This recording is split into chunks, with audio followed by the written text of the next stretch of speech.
Welcome to the Better Two podcast. I'm your host, Donna. Today's guest is Christian Dryden. He's from the band The Ritualists. He's the lead singer and the bass player. And well, because he is a bass player, well, we did talk about that, but we talked about who inspired us to play bass, which is John Taylor of Duran Duran. And we also talk about some of their songs, meaning the Ritualist songs, which if you haven't checked them out yet, you need to because, well, the song The Wake is one of those things that can turn into an earworm and you'll hear it all day long. And we talk about, well, cooking and several other things. So tune in. Hi, Christian. How are you doing today? Hello, how are you? I am good. I am very good. Um, yeah, your music. I was just introduced to your music, and all I can say is it's great. It's phenomenal. It has all these, I yes, the press release says Duran Duran, and but here's the thing. There's certain things that I also heard a little Gene Loves Jezebel and a little Cult, and so it wasn't just Duran. It was a whole mixture of '80s, and anybody that really and normally I don't kiss up to my guest right off the bat, but here I am. Um, but anybody that's into the 80s, that nostalgia feel, and it's not that you're a nostalgia band because this is all new. I definitely would recommend it. In fact, The Wake was stuck in my head most of the day. Well, thank you for that. You're I'm welcome. happy to hear that. You're welcome. And you're definitely touching on a lot of the influences. Yeah, I mean, when you sit there and listen to it, you can hear it's not just in the write up. Yes, Duran was mentioned, and I know Simon has played your stuff, but there's just so much more than that. There's just every song has a different flavor to it. I mean, The Wake really has that. I will say the very first intro notes reminded me of New Religion when it first started. Okay. And All then right. we went into a mall. It was the never ending story. It had that whole feel. And I talked to him recently, but it was just kind of like, oh wow, okay. So yeah, it was just like a wild ride. So Very cool. and yes, speaking of the Duran thing, you in the press release, you talk about John Taylor being one of your biggest influences, and that I will say that shows up in your bass playing. Well, again, thank you, and you're definitely very much of our world with the things you're describing and saying. You're speaking our language, as they say. And I've gotten more and more as the albums have sort of progressed, and I've progressed as a player, more and more appreciative of what John Taylor did as a bassist with Duran Duran, and how difficult those lines are to play, but how rewarding it is to hear it when you really sort of find that sort of sweet spot with the bass and the keyboard interactions, which is what we really, really try to do on this record. And it's a very hard thing. Off air, I had mentioned that yes, I had met him before, and I was talking to him one day. We were sitting in the hotel lobby talking about bass playing.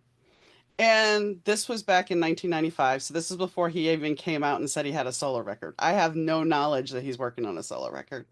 And he's like, "Let Mhm. me give you the best advice." I'm like, "What?" And I'm going to tell you, you've already mastered it. I'm like, "What is that?" He goes, "The best thing you can do is play and sing. That's the best thing you can do." And I'm like, "Oh, okay." Interesting. Yeah, that was what he said at the time. Now, I don't know that he would say that nowadays, but at the time, he was just adamant as anything that the best thing you can do is play and sing. So you've accomplished Wow. that. Donnie, you've just made my day. I'm glad. I'm glad. I mean, and the sad thing is at the time, yes, I still admired his playing, but I wasn't really picking up my bass. I own my bass still. I haven't played it in years, except when like 2020 to prove to my late husband that I could play, but I haven't played. But my biggest influences as a bass player was John Taylor and Gary Beers of NXS. I mean, those were the Oh, two for me that were just with a couple those little. are good ones. And you are a bassist as well. That's very cool. Do you have a bass you prefer to play? Like, what kind of bass do you have? I have a Yamaha BB300. It was just a pick. Okay. The whole deal was I used to go to the record store in high school, or not record store, music store in high school, and I'd be like, I really want to be in a band. I really want to do this. And they had the Mhm. the Rickenbacker, and I played around with that. The guys at the record store or the music store let me play with keyboards, everything. And right after graduation, they had gotten a Yamaha, and somebody broke the neck off of it, so they couldn't really sell it properly because it didn't have all the markings. So they're like, we put a plate on the back of it. You'll have to put some engraving on it to that way it's serial numbers on it and everything. But Mhm. we can sell it to you for like $300. Okay. Cool. So I got my leather case, I got everything. And a couple of years later, I went back in there, and the guy still remembered me. And he had this Yamaha poster of John Taylor. Mhm. And he ended up, he's like, I have one. It was on the wall. He's like, I have something in the back for you. I'm like, okay. He walks over. He's like, here you go. I'm like, okay. And yeah, I didn't know. I got John to sign in back in 1998. So that That's was kind very of, it cool. was. It was kind of a full circle moment, but yeah.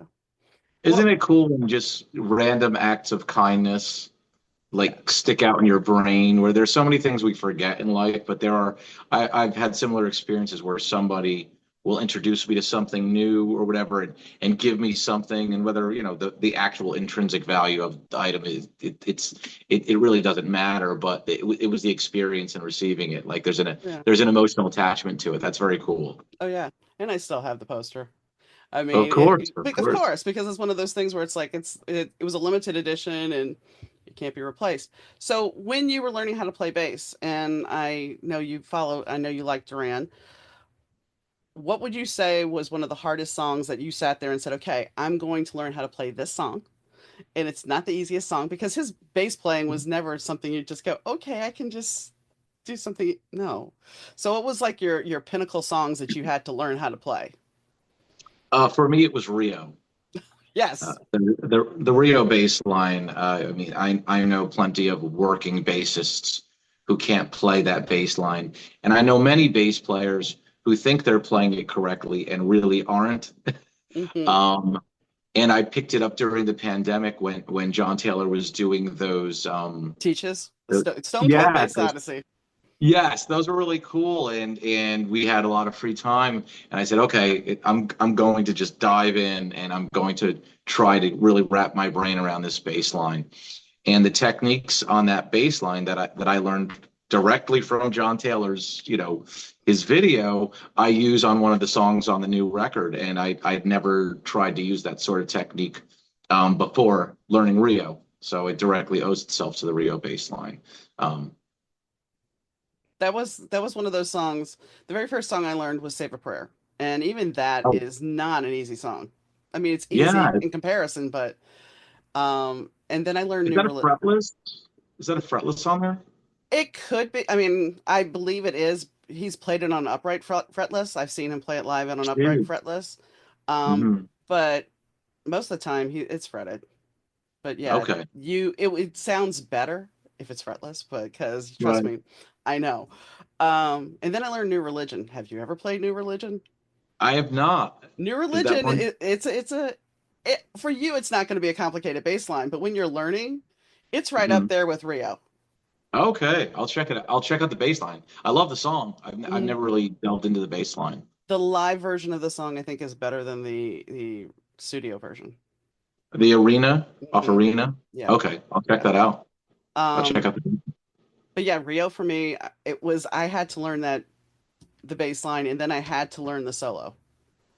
Yes, And I yes, that's cool. That part is great. It's genius. and I remember being in a bar, and this guy, he had a Kabiki factor. He wanted to be John Taylor. This was like 1990, 1989. And so I was talking to him like, so can you play the solo in Rio? He's like, no. He's like, why can you? And I'm like, yeah. He takes the bass off and hands it to me and goes, here you go. I'm like, okay. So yeah, I played it, but it's just like, oh my gosh. But yeah, it's when you look at the bass playing, it's like that was one thing. There's many bassists out there, but for skill, he has a lot of different runs and arpeggios and just syncopations. So, Yes. Yeah, I mean the concepts behind the lines.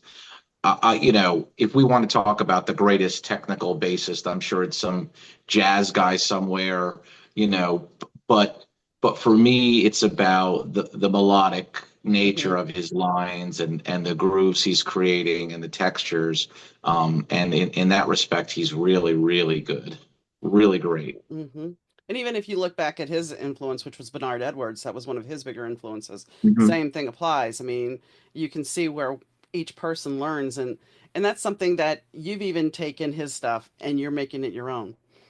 which is it's a great accomplishment. Thank you very much. That means a lot, especially coming from a fellow bass player. I would be, but I mean, like I said, I think I played 2 gigs in my whole career, and that was just kind of like, I'd rather write about being a rock musician than be one. Well, there you go. You found your niche. Well, I think that's the thing. You have to come from your place of passion. Obviously, I mean, Mhm. yes, I loved playing. I enjoyed it, but being with other people doing it, it wasn't what I needed to do. Right. I get that. But for you, this is a passion, obviously. Absolutely. Yes, for So, sure. so what made you decide? Who came up with the idea for the Wake video? Well, the Wake video, I think, was the natural sort of offshoot from the concept for the song.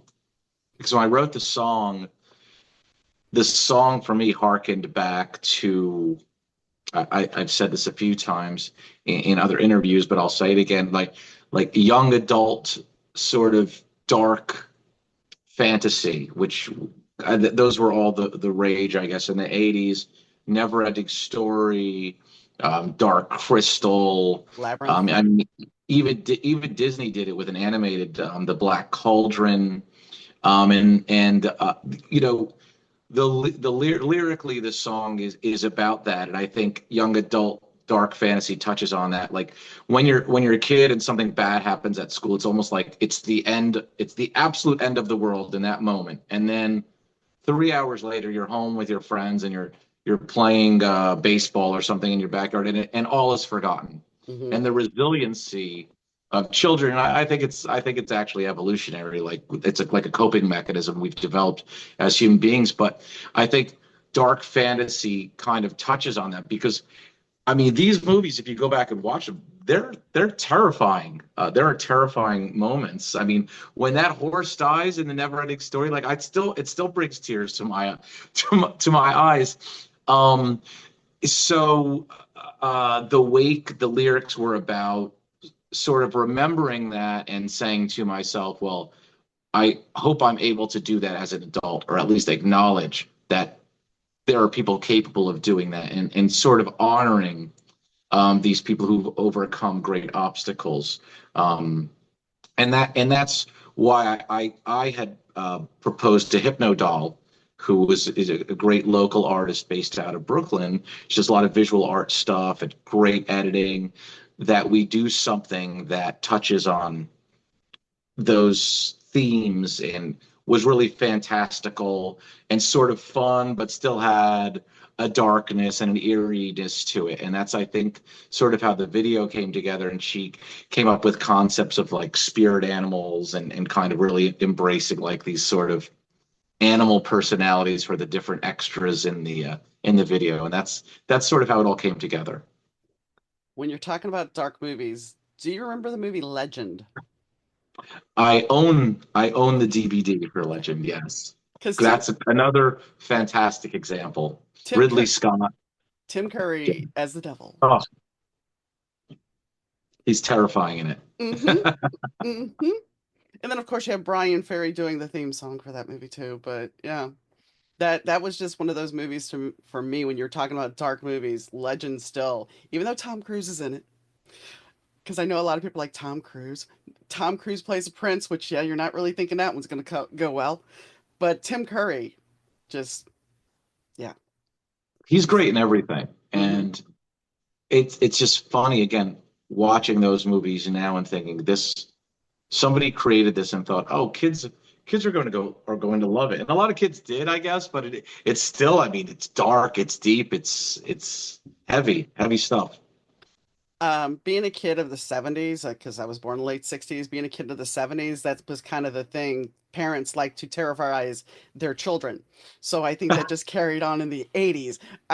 There was a fishing trip my grandfather used to trawl in New Orleans. And we were off on this boat, and we're not even, it's not one of those big boats, but it's a trawling boat. And Mhm. there's a crab. My dad takes the crab and shoves it at me. I'm like 6. I'm going over the side of the boat before somebody grabs me because I was terrified. But it's fun for the parent. Well, I guess so. I guess that's part of it too. I don't think we have that kind of things with kids nowadays, but back then, yeah, let's terrorize our children. Yeah, I think the whole pop culture thing has become much more contrived in this modern age. I mean, the artists, the top 40 pop artists, it's just so pre-planned and robotic, and there's no danger. I just think it's just it's so controlled Hmm. and it's so corporatized, and that's really a shame because even though it's pop art, it's still art, Hmm. and we've lost a lot of that. Which, you know, you're talking about robots, and yes, I'm going to go back to Duran because there's you being a lyricist, you'll understand this. So you know the song Union of the Snake. You've heard the song Yep, Union of the Snake. of course. There's a video in Arena with in this video, because Arena is just this really absurd movie they made. There's these two metal robots making out. Okay, Hmm. fair enough, whatever. Before that came out, somebody asked Simon what the lyrics meant. And Simon said, Union of the Snake is about the meeting of two minds. Really? Really? So, as a lyricist, you know, it's always open for the person to interpret, but when you listen to that song, do you think it's about meaning of minds? Absolutely not. I just figured as a person that liked Duran, you might get a kick out of that. Yeah, yeah, very cute of Simon to say something like that. So, why did you decide to pursue music? Truthfully, why did you decide one day that I'm going to pick up? I know you started out as a drummer because I did overhear that on a podcast I kind of glanced at that you started out Okay. as a drummer and you didn't want to be a singing drummer. But what made you decide I want to pick up the drums and play? Um, I would say I know this is going to sound really sort of pompous, but I don't think I had a choice. It was just sort of inside me since I can remember. I was always really drawn to music, and initially, before I could play a musical instrument, it was the singing. Okay. I just actually it was I have older sisters and my one sister Tracy's boyfriend he played the drums and he let me sit down behind the drum set one day and I just sort of had a little bit of a knack for it, I guess. And it was a great way for me to sort of break into this idea of performing. And I put the sing by the wayside. The idea, I guess that was me trying to be realistic as a kid. Like, oh, being the lead singer is so hard. I'm just going to be the rock star drummer. That'll be easily doable. Um, so I think that's sort of the way my musical journey began in terms of being in bands. But the singing was the first thing I was always doing. I was always singing along with songs as a kid. But you know, well, you're sitting there saying, "Well, I don't want to be the singing drummer," but you know, Phil Collins made a career out of it for the most part. Granted, He did. he did go forward eventually, but you know, He did. And Phil Collins is great. For me as well, though, I was writing songs, and it was very hard for me in the situations where I was in to try to convey my song ideas from behind the drum set. And some songs I've written from behind, like parts of Broken Bleeding were written on the drum set. But I find it much easier to present my songs to other musicians on the bass. And that's why I picked the bass. The bass is still rhythmic, but I can create notes and sort of outline chords. yes. But if anybody ever asks you to perform on the bass, and they're not fully aware of the song, they're going to be like, "What the hell is that?" You know this. I'm sure you know this. Mr. Taylor even Awesome. said that, and I had that same experience because I took watched the same tutorial because I hadn't played Rio in years, and I played it for my husband, and he's like, "What the hell is that?" You wouldn't have known. You would have known. He no, not Right. close, not close. So it's like for people that are familiar with the bass, it's very easy to transition. When you're in a band, it's easy to transition. But the general public, if they at least you can sing still, because otherwise they're going to look at you. What is that? I don't understand. Yeah. Yeah, no, that's true. That's true, especially with certain bass lines. Rio is very divergent from the main impetus, like the chords Mhm. and the vocal melody is so different from the bass line in that particular song. But you're right. Yeah, most people don't think of the bass line when they think of the the musical section of the song. The bass But line isn't the first thing that comes to mind. unless you're a bass player, because come on, I don't know about you, but for me, it's like once I started playing, that is now the first thing that always stands out to me is the bass line. That's For it's sure. Or unless it's under pressure, true, which true, everyone, true, true. which everyone. Right. But I mean, in general, it's like if the bass line stands out, then I'll pay more attention. If it doesn't, then it's kind of like I sometimes it'll just be background noise, the music.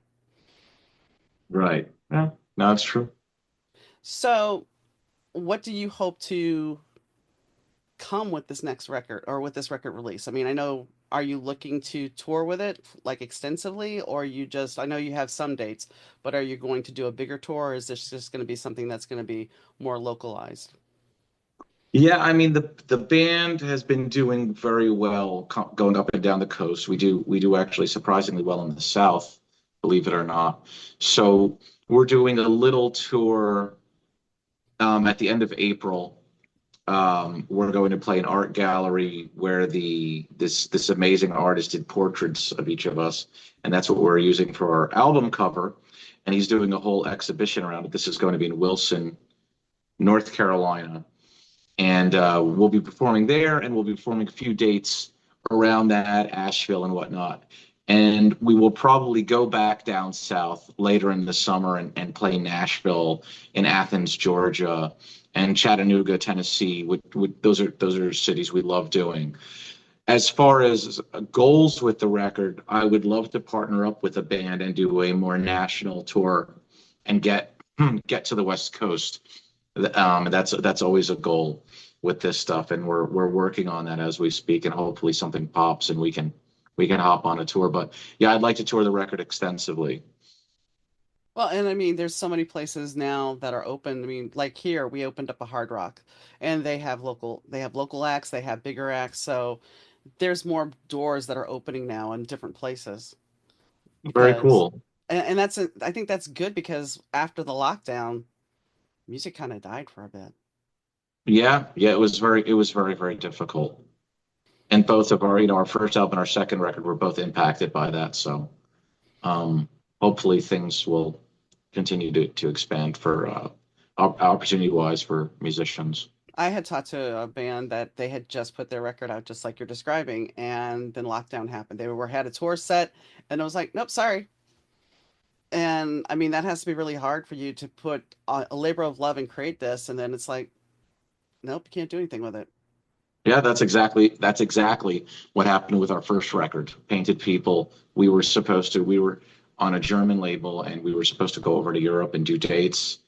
And I would love to have done that, but everything was locked down, and that's why we basically recorded the next record. We just spent our time writing songs and working on new music. And that was kind of eerie, I'm sure, if you went down to a studio and there was no traffic on the roads. And because I had that experience because the hubby was in dialysis at the time. So, yeah, Ooh. driving down the road, it's like, am I in a zombie movie or something? Because there's nobody here. Yeah. Yeah, our label at the time for the second record was Sweet 484, and they had a beautiful studio in Times Square. Mm. So I would drive in to record and track every day with just an engineer behind, glass, in the booth. And I would park my car in the middle of Times Square with all the billboards, hop out of my car, go upstairs. I recorded the drums to that record, the bass, and all of the vocals in the middle of an empty Times Square. It was really surreal. Wow. I can't even imagine because I mean, for me, it wasn't that big of a place I was going, but for you, that is a, I think it's Night of the Comet that everything is just gone. That '80s movie from where everything is just gone.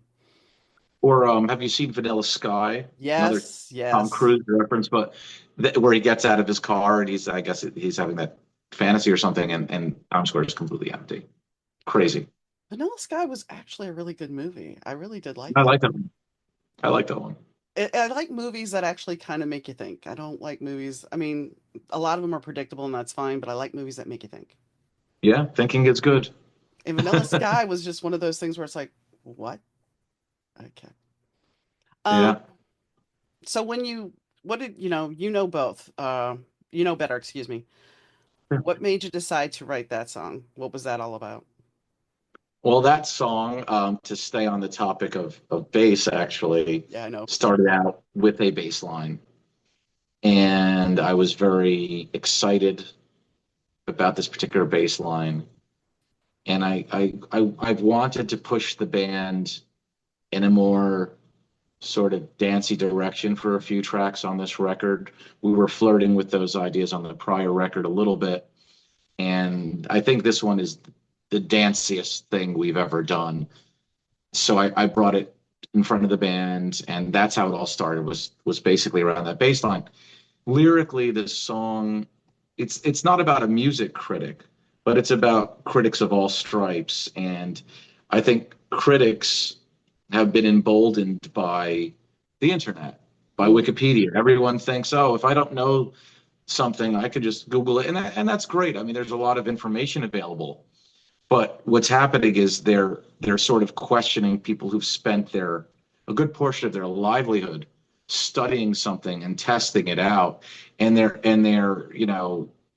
casting aspersions on expert opinions with their Google opinions, and it's a little bit terrifying. I mean, it's entertaining, and you see it really come to fruition in a horrible way on social media, where you see people write the most ridiculous. I don't know if you have, but I have opinions where you're just like, oh my god, I can't believe someone actually believes this, or are they just trying to get people to sort of react? And that's pretty much what but and I include myself in that. I'm not immune to this sort of knee-jerk reaction to just sort of quickly Google something and think, oh, I know the answer to that right away. But maybe you don't. Maybe you should do a little bit more research, maybe go in a little bit more depth on something so complicated. So I think we all fall victim to it. It's human nature, but that's basically what that song's about. I have a perfect example. My friend was at work the other day, and her coworkers were saying that her husband couldn't eat eggs because they were dairy. Okay, there you go. Yeah. Uh-huh. Dairy. Maybe if it's a Cadbury egg, I just yeah. But that's a prime example of it. A- Yeah, And I think it's there. not. Go ahead. No, I mean the stuff I've seen is crazy, and it's actually to a point where it's offensive and it's controversial. Like I don't even like to repeat some of the No. stuff I've seen in there. Yours is sort of an innocuous. That's a good example Well, of it. That's but here's not the offensive. well, here's the thing. Even for me, I was doing a live podcast and Mhm, somebody questioned whether I had a filter on. And I'm like, "No, I'm not using a filter." And mhm. they're like, "Well, if you have a ring light, you're using a filter." Now, mind you, the person that is saying this to me, they for their little icon, it's a flag. It's not even them. So they're questioning me for putting myself out there. Wait, it gets better. We get off air. She comes on Facebook and finds me and starts direct messaging me. Wow. I'm just like, okay. Yeah. I'm just so I think everybody has become a critic is very true. And I think they've been emboldened to go after people for just stupid stuff. Not even the I'm an expert now. No. There's a line in Garden of Allah by Don Henley. And the line is, I'm an expert witness because I say I am. Right. And it's Right. true. It's very true. Yeah. Yeah. It's become a big part of our culture, and it's really affecting everything in ways I don't even think we quite understand the ramifications yet. It's almost like it's sort of like that scene in Space Odyssey where the humanoid hominid he touches the obelisk, and then he starts swinging the weapon around, and he doesn't quite understand how to use it. Hmm. That's sort of where we're at with the World Wide Web, the internet. I Hmm. don't think we sort of understand the effects yet on what they're going to do to our culture. Excuse me. No, and I think that has also something to do with taking out critical thinking out of schools. Once you've taken critical thinking away, I remember when they said that they weren't going to show Bugs Bunny anymore because kids could not determine what was real and what wasn't real. I watch Bugs Bunny all the time. I knew what was real and what wasn't real. So you're saying kids can't do this now? That's bizarre. Yeah. I remember we had, excuse me, a course in school, and I don't know if they have it anymore. It seems based on some conversations I've had with children that we don't. But they would show us advertising, whether it be print or television advertising, and have us identify what the facts were, what was being presented to us, and what were opinions, Okay. and in some cases, complete misrepresentations. And it sort of protects you against media in a way, or it teaches you how to arm yourself in terms of dealing with all of this different media.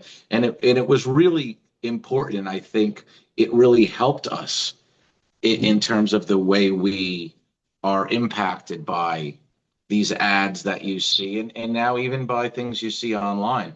So I think that was a really critically important Hmm. lesson that I don't know if it's even stressed today or if anybody's teaching that. I think it was offered to us in an English class, you Oh, know. it seems like a very important class. And, I don't want to go back to Duran, but I am for two things. Firstly, that bass line in that song, that was the one thing I recognized right off the bat that, yes, that was very much his style, that you have your Sure. own. But the other thing is, when we're talking about media and all this information, you go back to the song Too Much Information. That song was way ahead of its time because now we do have too much information. You're doom Oh yeah. scrolling, you're always just being inundated constantly. It's beyond, and I think it encourages you to just filter things out to the point where now you're trying to have conversations with real live human beings, and your brain goes into this mode where it just sort of tunes things out that might be really important because you're face to face with someone who's trying to communicate with you. So it's doing all kinds of things to us, I think, in the way we communicate. And I don't think we quite understand it yet. No, and I think it also messes, and I'm not saying ADHD is not real, I'm not saying that, but I think it's Mhm. also rewired our brains because our attention spans are gone. Our Right, memories are gone. I mean, I used to be able to tell you 20 phone numbers. I can't right. tell you anybody's phone number now. It's in my Yeah, phone. everything's saved. Yeah. So I The mean, robots are doing it for us. yeah. I mean, I hate to say it that way, but so I think we're in a way, our brains are being rewired because we've just changed the way we do things. Right. Yeah, So, I agree. and even like, I was talking to somebody yesterday about the fact that even you guys creating music, you guys don't even have to be in the same room anymore because one person can be over here, one person can be in England, one person, and while that's a blessing, you lose something, don't you? Absolutely. Absolutely. And that's what I think separates this new album from the two prior is this album we recorded all together at Clive Davis Studios in Brooklyn, which is a gorgeous, gorgeous studio. It's like an antique studio. And we were all in this big, incredibly beautiful room together, and you can make eye contact and you can feed off one another's energy. And it's not that every take was just a one take, all of us played together at that one moment. That happens, but just the fact that we were all together making this, creating these sounds, I think makes a huge difference, and it's another lost art in modern music. You're absolutely right. I don't think most huge records that are at the top of the charts right now were created that way. Well, and being in the room together, you get to build on each other. You get to say, you know what? I like that, but can you tweak it this way? Right. Where if they're sending you tracks, well, okay, can you go back tomorrow and do this? And then you have that time delay where everything is not it's not coming together synergy wise. It's not coming together energetically. It's kind of just being piecemealed. Sure. And there's Sure. No. nothing wrong with that, but Yeah, there's something to be said for the way that the energy works when you're feeding off one another's energy. I think it really affects the way you record and you track your parts. It makes a huge difference. well, and I think that's also what comes when you look at a band's success. If a band is not gelling, if you're energetically not matched, if you don't, I mean, it's not even about getting along. It's just if you're not vibing with somebody, the music's not going to come because your creativity is going to be blocked in some form or fashion. Yeah, I mean, two things that people don't talk a lot about with the music. One, it is essentially a form of communication. So when I'm writing a song, I'm thinking I'm conveying my art to people. How do I want to convey that? How do we want to present it? How are we going to dress? How am I going to even introduce the song? Every element of the live show is a piece of that artwork. And then in the recorded song, think of it like if you're having a conversation with someone, you want them to understand what you're saying or to get through to them in some way. Now, they don't have to understand every single element of your song, right? A little bit of mystery is good, Hmm. but you want to be able for them to take something from it. You don't want it to just sound like gibberish. And that's, I've had these conversations with musicians who are in love with the 30-second note or something, and I'll say to them, that's really incredible you can play that fast.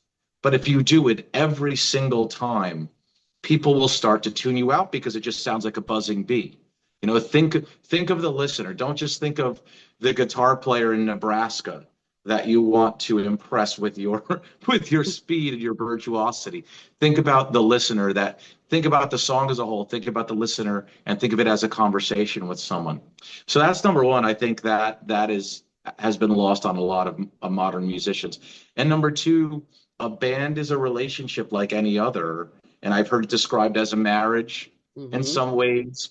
I don't know that it's a marriage, but it is a relationship. And certain people you just don't vibe with. You could find the most, as a guy, I could find the most beautiful woman in the world.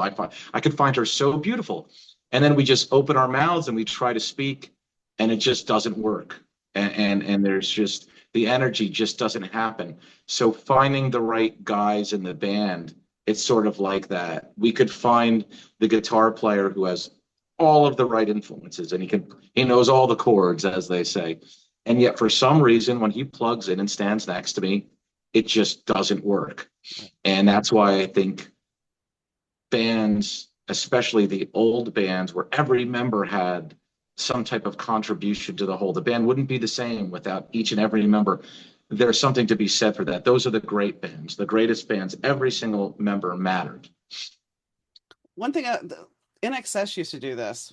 Whenever NXS put a single out, the B side was always a side project. It was either a single by Gary, a single by John, a single by Andrew.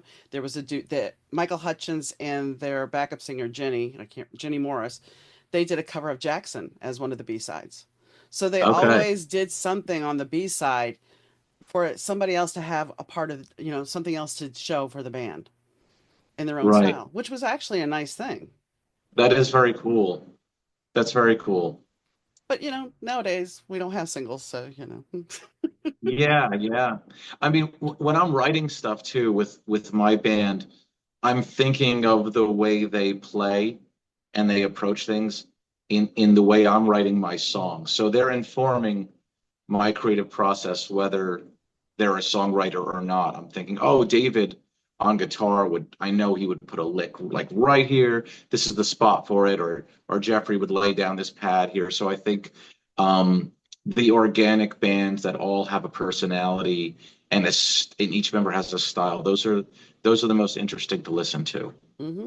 And the one other thing I wanted to talk about when you were saying about the 30-second note, if you continue to play the same songs over and over again, granted, your following's going to be there, sure. You'll have a following, and then they're going to get bored, especially nowadays. So Right. the fact that your music, because I did go back and listen to your back catalog as well, the fact that you have evolved as a musician, as a singer, as a group, that shows that you can continue on and continue to gain fans. I've talked recently to a lot of people that have been in the business 30, 40 years. And Mhm. one of the things they've talked about is the fact that there is a maturity to their songwriting now that they didn't have when they were younger. And so if you continue to write and you continue to create, your songs are going to evolve. The one, when I talk about, I've talked about this band a couple of times. The Outfield had three songs on the radio, and I can't tell you the difference between any of them because to me, They all sounded alike. Now, my sound guy loves the outfield, and we've had Okay. conversations about this, but to me, they all sounded alike. And it's just like, Right. okay. But as a musician, if you can evolve and every record sounds a little different, you're going to gain fans. You may lose some, but the people that really like your stuff are going to be there. Yeah, I think that you know, if you're, you know, you're standing still too long, you're sort of dead in the industry. And I think you have to keep moving and moving forward and experimenting and trying new things. I think there is like a stylistic vein throughout all of this stuff where you can hear it's the same songwriter at least, Hmm. but it's definitely in a place where you can hear I'm intentionally experimenting with new sounds, with new rhythms, with new tempos. That's another thing too, tempos. Like I'll go to see some bands and every single song is, you know, it's either the same drony tempo. And I love drony stuff. And we'll have like our slow, completely, you know, theatrical drony moment, but also you want to get people moving as well at a show. And then you'll have the other extreme where you'll just have the band that's just hitting you with the 2 minute ultra fast songs for 45 minutes straight, and it just becomes like completely exhausting. So I love a band that can play at different tempos and different feels. I think that's important. Well, like when I learned radio, when I became an on-air personality, I was taught, okay, here's this list, and you're going to pick out up tempo, low tempo, top 40, whatever. You had it all Mhm. broken down. You had to, granted, I got to pick the songs, but I had a format to follow. And I think Right.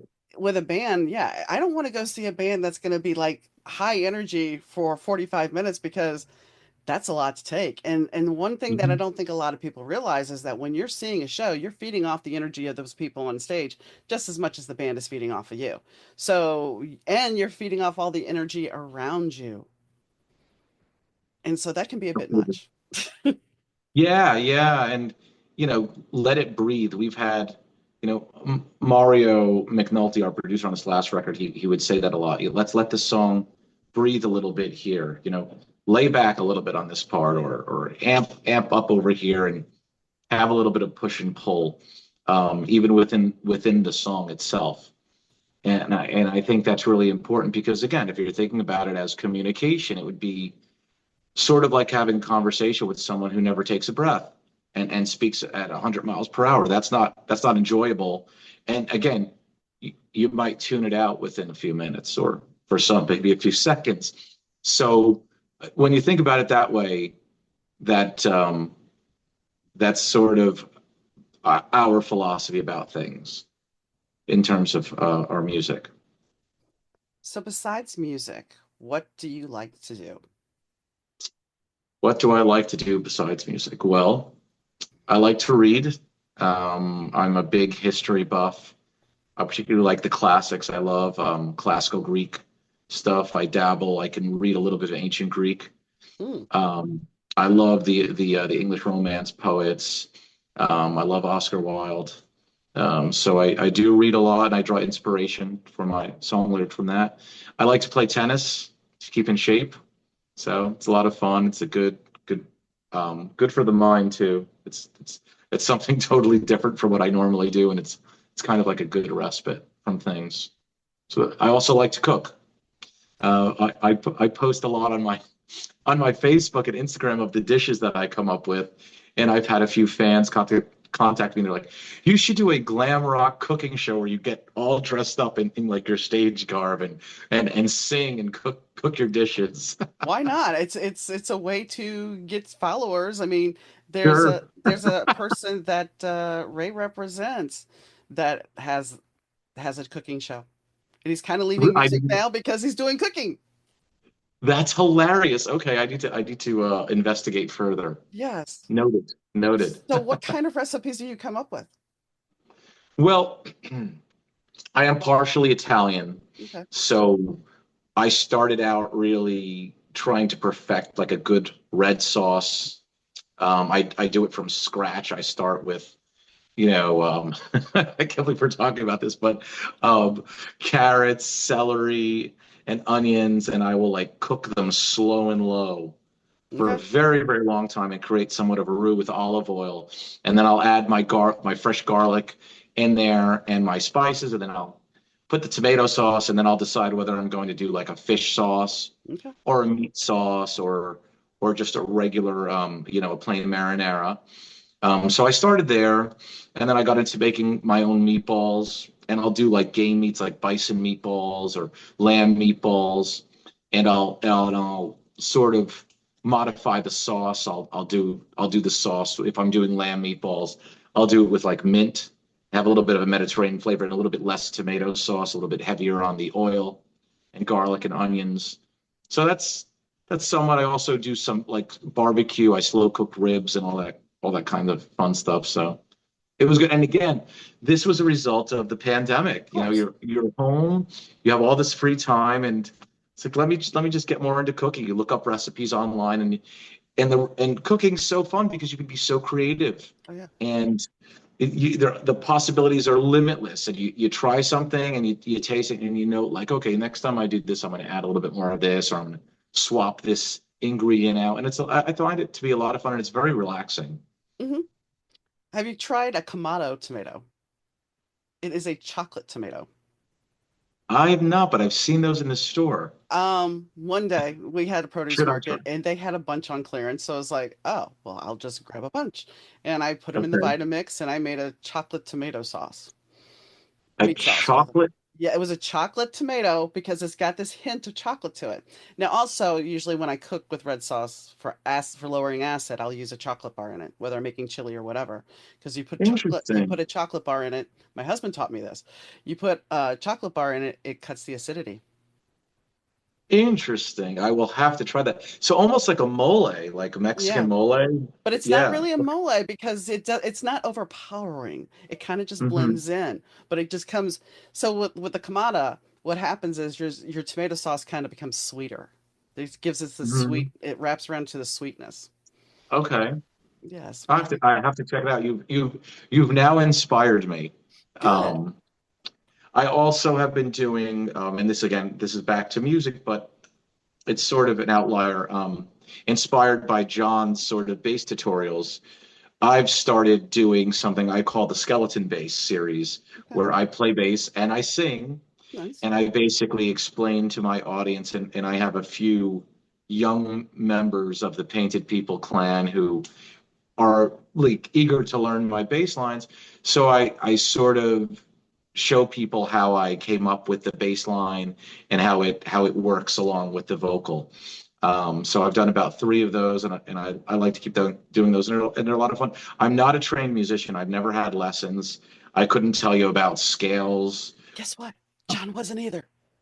That's awesome. Well, you would never think that. No. Um, the other guys in my band are very. I mean, Jeffrey is trained classical pianist, and David has a background in jazz music, and Eric has been taking drum lessons forever, and he can read and sight read and all that stuff.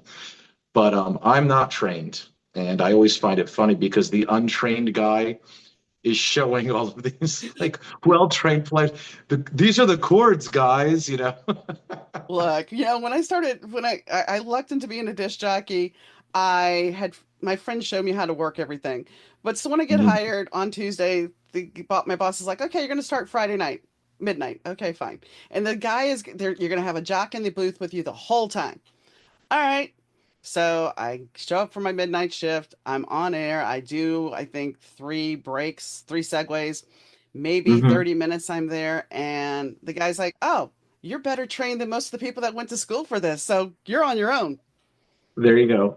So yeah, sometimes you don't have to have the knowledge that you think you need. But that doesn't mean what we were talking about earlier is invalid about the expert because there's certain things that you need to go with an expert. Oh Music yeah, might I not be one mean, of them. yeah, no, I mean Jeffrey and David are always calling me out like, "Oh, that note doesn't work in this key or that." They'll guide me through, and I love having them, and I've actually learned a lot from them. So your point is well taken. Absolutely, it's great to have people on board who actually know what the heck they're doing, you know? Hmm. But Hmm. and this is going to sound pretentious, but I think for rock and roll music in particular, you're sort of playing with it. It's like that's like the yin and yang of rock and roll. You want that sort of Dionysian, chaotic, wild, organic, natural, and oh, this is just coming out of my soul. But then at the same time, you also want that sort of, I actually sort of understand how to do music, and this isn't something that just anyone could get up here and do. So you want to have both of those bases covered with your rock band, I think. Hmm. Speaking of The Apollo Dionysus, and the Dionysus, the which control and the chaos. the picture behind you, Yeah, that would be Dionysus. I But I have know. a bust of Apollo that I'm staring at over there. So, Oh, um, so we have them both covered here.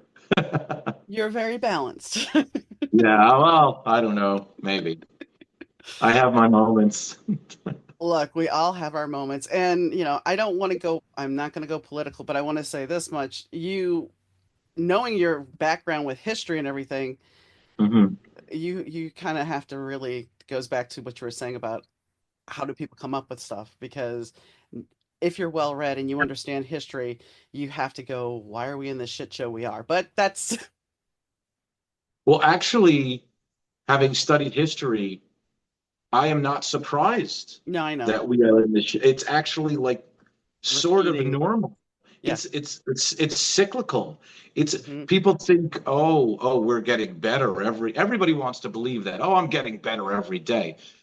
Not really. There's a cycle to things, Every you 80 know? years, every 80 Yeah. years, I read that was every 80 years we fall into this cycle. It's very even with like democracies don't usually last that long. Mm-mm. Democracy, they historically speaking, you're going to get the dictatorship. It's going to come, and then you're going to get, it's going to be tight control over everything. Then you get complete anarchy, and then you get democracy, and and the cycle just repeats itself. If A lot of philosophers who are much smarter than I have said this. So did you ever watch Rocky and Bullwinkle the cartoon?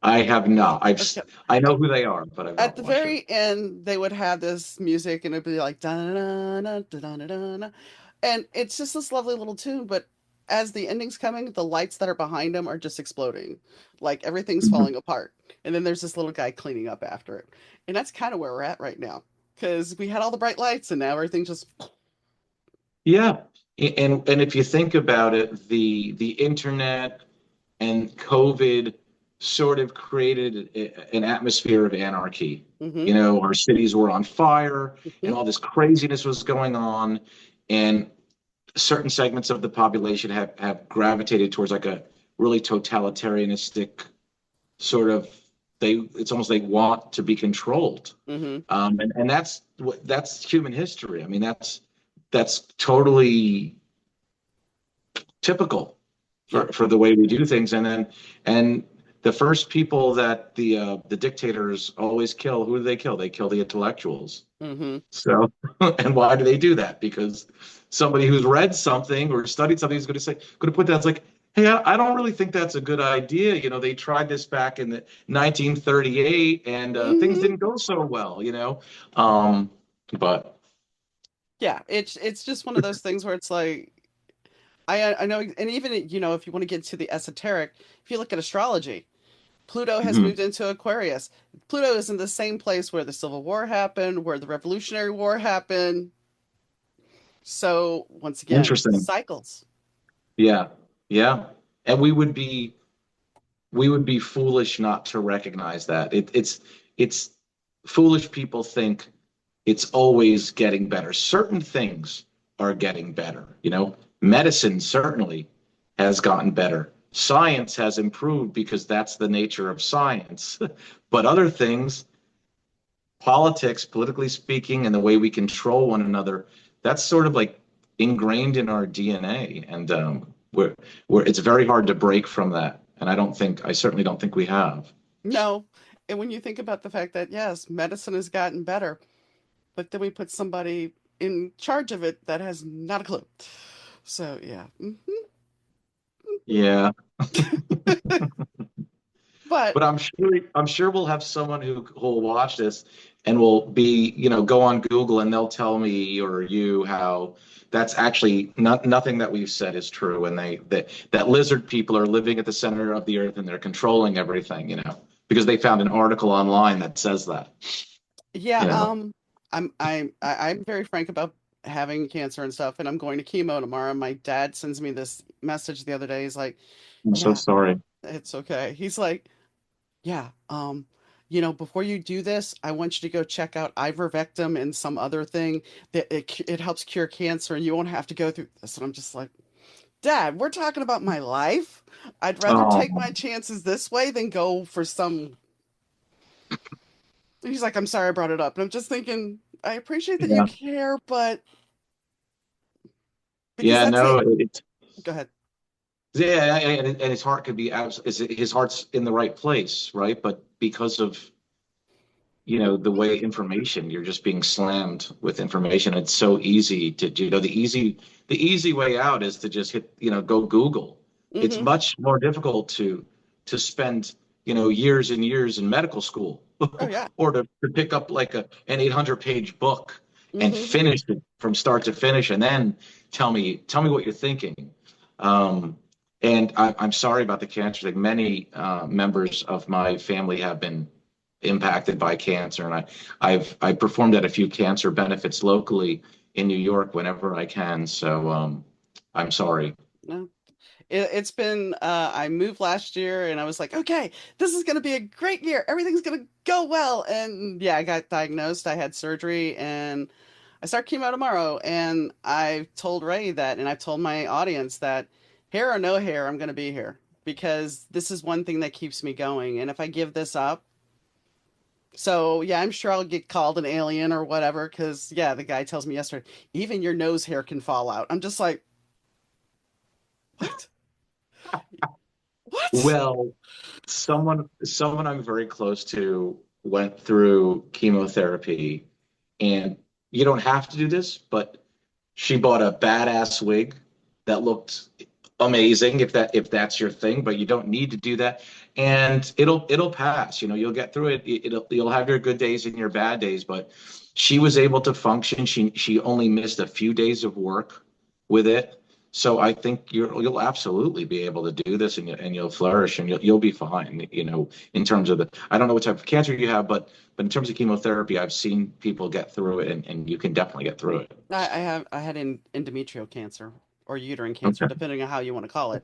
But it's one of Right. those cancers, as I've talked about. It's like when a woman deals with breast cancer, everybody knows that because it's a very public thing. My type of Mhm. cancer, nobody knows.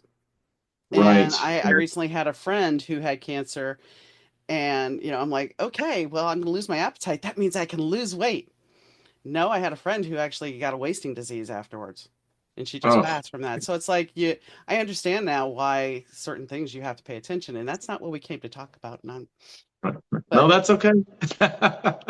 yeah, I think, like I said, I highly recommend your music, and I think that you have a lot of talent and a lot of skill, and I know I sound like I'm sucking up, but I think that you have a bright future. And if you've already gotten noticed by people in the industry, it's just a Thank matter you. of you keep putting yourself out there. And if you have to do something silly, like a cooking show, so be Right. it. Right. Yeah. Yeah. No, it wouldn't be silly for me. It would be fun. It would be work, Hmm. because I'd have to think about this stuff. But I think it would be fun. Yeah, something to think about. And think about the segue you could put in there between, pulling the dish out of the oven or whatever. You could put little breaks in there with a little bass playing, a little funky bass playing. But yeah, there you go. That would be cool. Just saying. So, is Yeah. there anything that we did not talk about that you would like to add? I mean, you are the interviewer, so I'm happy to go in the directions where you take me. If there's anything you think we haven't covered, I'm glad you like the record. I hope other people out there listen to it. It's called Too Pure to Cure. Our latest single is out. It's called The Wake, and it's available on just about every platform. We will have vinyl for this record that gets released on April 22nd, and I hope everyone checks it out. and be warned that the wake may get stuck in your head. And that's okay because you need a song to get stuck in your head. That's the idea. That's the goal. Well, thank you, Christian. Thank you very much, Sally. Yeah. Too Pure to Cure is the record, and you better go listen to it, get a copy of it. And if you get a chance to check The Ritualist out, definitely go do that. For me, yeah, they're not coming anywhere near me, and this is going to be the summer of isolation again for me because, yeah, I'm not going to be able to do much except do this. And yeah, we talked about my cancer a little bit, and that's okay. It's something that I've been very public about. But I think one thing that we have to look at in the bigger picture here is when I do this podcast, it's about you getting to know the people for who they are, whether it be their views, their values, their what they like doing. I mean, come on, we talked about cooking. And for those who are interested, one chocolate bar you can use, and that will cut the acidity. For me, I use chocolate chips, and then you can flavor it up the way you want to. If you want a little bit more chocolate in your sauce, then, it changes the flavor. But and I think Christian should start his own cooking show because I think it would garner some more views and I think it would be fun. I think, imagine it'd be a real fun time. But when you look at the music from To Pure to Cure, I want to say The Wake is the video is a whimsical thing. So you should go check it out on YouTube. And like I said, I listened to, I think, the album twice because I got an advanced copy. And it's like stepping back into the 80s, but not as, oh, look, it's this record. No. It's a little bit of psychedelic furs, it's a little bit of the cult, it's a little bit of Duran, it's a little bit of Gene Loves Jezebel. And we shook it up in a mixture and laid it all out for you. So I think it's a trip to the past and I think it's an adventure and one that you should probably embrace. Because especially if you're a bass player, he has some great lines in it, and there's some danceable music, and then there's some music that is a little moody, but that fits with the broodiness of the gothic. So I definitely say check them out. As far as the other things about history, it's true. We don't really look at history. We don't really, the whole adage of history repeats itself. It's true, but we never pay attention to it, and we should.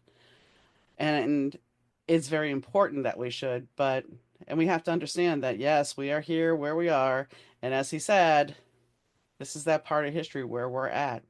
And we'll swing away, we'll have anarchy, and we'll swing the other way and see where it goes. But then you got to wonder, why did I sign up for this ride? Hmm. Well, you're here because you're supposed to be here. You're supposed to go through this, whatever karmic lesson, if you believe in this. And that's kind of how I believe in past life reincarnation. I'm not going to go really deep into that, but I signed up for this ride. And it's going to be a doozy, but it is what it is. And I'll continue to be here and I'll continue to tape as much as I can, as long as I'm allowed, because that's part of who I am.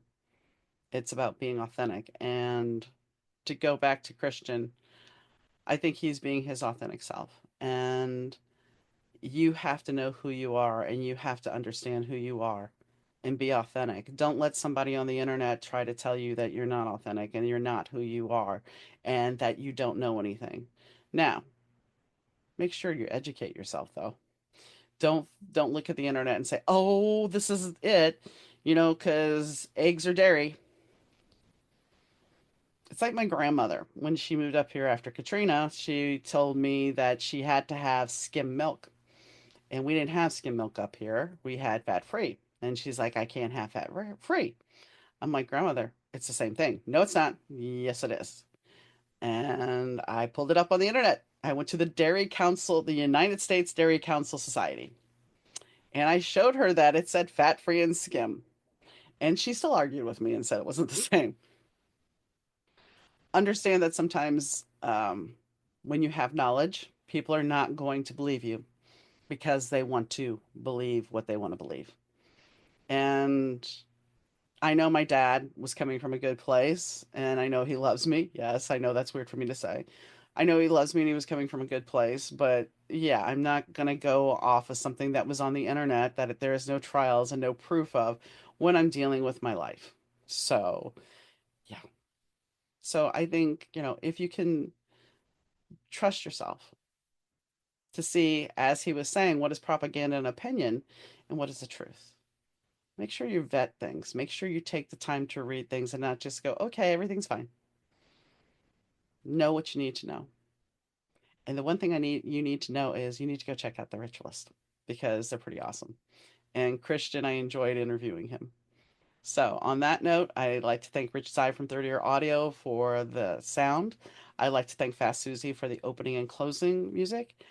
And most importantly, I'd like to thank you guys for tuning in, no matter evening, morning, noon, or night, whenever you're listening. I really, really do appreciate it. And I'll catch you next time, guys. Bye.